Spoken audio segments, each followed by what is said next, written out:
Hi friends, నమస్తే అందరికి. ఈ రోజు చింతపండు పులిహోరని ఎలా చేసుకోవాలో చూసేద్దాం. పులిహోర చేయడానికి ముందుగా 2 కప్పులు బియ్యాన్ని తీసుకుందాం. తీసుకున్న బియ్యాన్ని 2-3 సార్లు శుభ్రంగా కడుక్కోవాలి. శుభ్రంగా కడిగిన తర్వాత సరిపడా పసుపు, కొద్దిగా ఆయిల్ వేసుకొని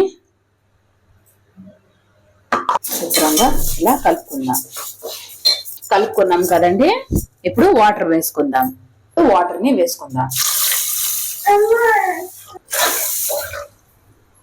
ముందుగా వండి పెట్టుకున్న అన్నం, నిమ్మకాయ సైజ్ అంత చింతపండు, ఒక 4-5 పచ్చిమిర్చి, ఎండుమిరపకాయలు, ఒక 2 రెమ్మల కరివేపాకు, పల్లీలు, కొద్దిగా మినుములు, కొద్దిగా జీలకర్ర, కొద్దిగా ఆవాలు వెలిగించి కడాయి పెట్టుకుందాం.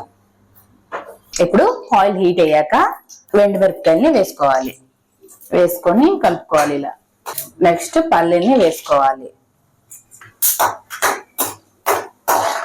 ఇలా పల్లీలు వేగాక ఇప్పుడు మినుముల్ని వేసుకుందాం.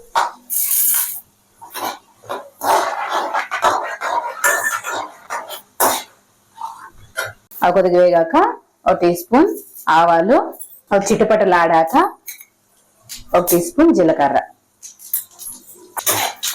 ఇది ఇలా కలిపి ఇప్పుడు మనం కోసి పెట్టుకున్న పచ్చిమిరపకాయలు,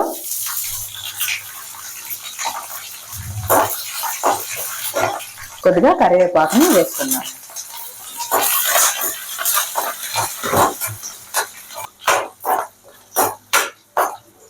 ఇవి ఇప్పుడు ఇలా వేగాక మనం ఒక ప్లేట్లోకి తీసుకుందాం. అన్ని వేసుకుందాం.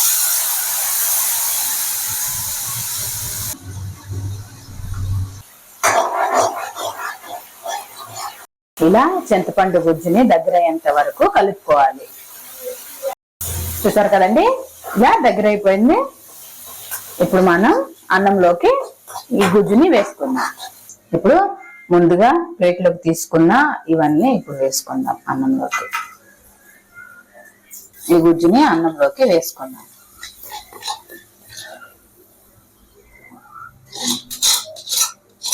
ఇప్పుడు కలుపుకుందాం మొత్తం కలిసేటట్టు. ఇలా వేసిన తర్వాత అన్నం మొత్తం కలిసేటట్టు కలుపుకోవాలి.